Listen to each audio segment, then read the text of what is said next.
σημερινή σύσκεψη θα αποδείξει την αναγκαιότητά της. Άλλωστε προβλέπεται και εκ του νόμου.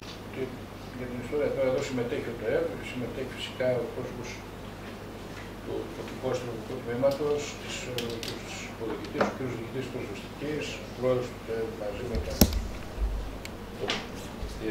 τον διευθυντή και τον πρόεδρο εδώ, τεχνικές μας υπηρεσίες και ο τεχνικός μας σύμβουλος, προκειμένου να δούμε τα λίγα αλλά ουσιαστικά πράγματα που πρέπει εμείς να συμβάλλουμε είτε σε περίπτωση καινοτούσης, είτε σε περίπτωση πλημμύρας, είτε πάση σε περίπτωση που έχουμε μια έκτακτη κατάσταση στο Δήμο Νέστου. Εμείς έχουμε την επιβάρυνση πύλη, δηλαδή του παρέμβαση στο δικό μας οδικό δίκτυο. Έχουμε την φορτιστή από την περιφέρεια για να βοηθήσουμε στον αφιπλωτισμό του αεροδρομίου, δηλαδή ο δρόμος προς το αεροδρόμιο. Αυτή είναι η κύρια προσπάθεια που θα κάνουμε μαζί φυσικά με τον ορεινό όγκο που έχουμε πάνω και όλα αυτά τα υπόλοιπα που είναι πολύ σημαντικά. Εμείς μιλάμε ότι πρέπει να κάνουμε τα σχέδια, τα αντιπλημμυρικά έργα και φυσικά η συνεργασία με τους ΤΟΕΒ να δούμε αν υπάρχει κάπου αδύνατο σημείο. Θα πρέπει επίσης να ενημερώνονται για τα έκτακτα καιρικά φαινόμενα με έκτακτα δελτία. Δεν υπάρχει τοπική τηλεόραση στον Έστω, αλλά υπάρχει τοπική τηλεόραση, υπάρχουν περιφερειακά κανάλια τα οποία νομίζω καλύπτουν πλήρως και μπορούν να συνδράμουν σε αυτό. Ο εφοδιασμός με το αλάτι είναι μια υποχρέωσή μας. Νομίζω σε αυτό είμαστε εντάξει. Ήδη θα ενημερώσω ότι σε ορισμένα σημεία του οδικού δικτύου προς Λεκάνη έχουμε κάνει παρεμβάσεις, γιατί οι χαμηλές θερμοκρασίες παγώνουν την υγρασία και έχουμε δηλαδή πολυστερό οδόστρωμα, πράγμα το οποίο αντιμετωπίστηκε έτσι.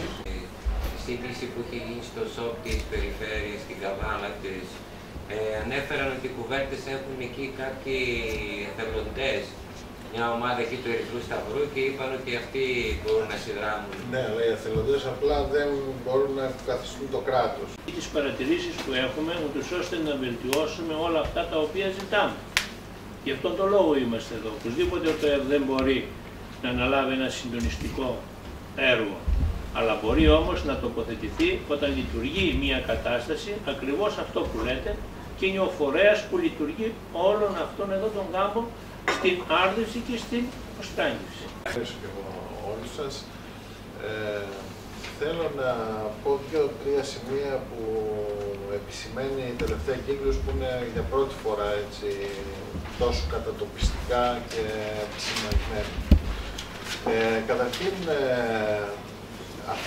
η κύρια υπηρεσία που μας ειδοποιείται για φαινόμενα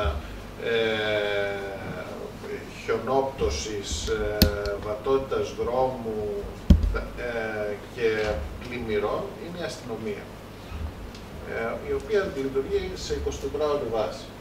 Άρα εδώ πέρα πρέπει να δούμε ότι όλοι είμαστε μια ομάδα και θα πρέπει να δράσουμε σαν ομάδα που ένας να συμπληρώνει τον άλλο.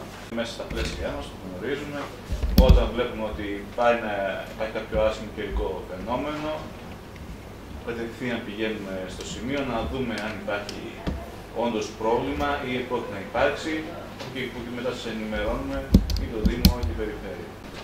Θα σας καλημερίσω και εγώ. Να σας πω ότι το σχέδιο πλημμυρών εκπονείται από την Διοίκηση Πυροσβεστικών Υπηρεσιών Καβάλας, εντάσσοντας τόσο το Δήμο του Νέστου όσο και της Ελευθερούπολης. Έχει υπάρξει ένα μνημόνιο ενεργειών, το οποίο εμείς εφαρμόζουμε.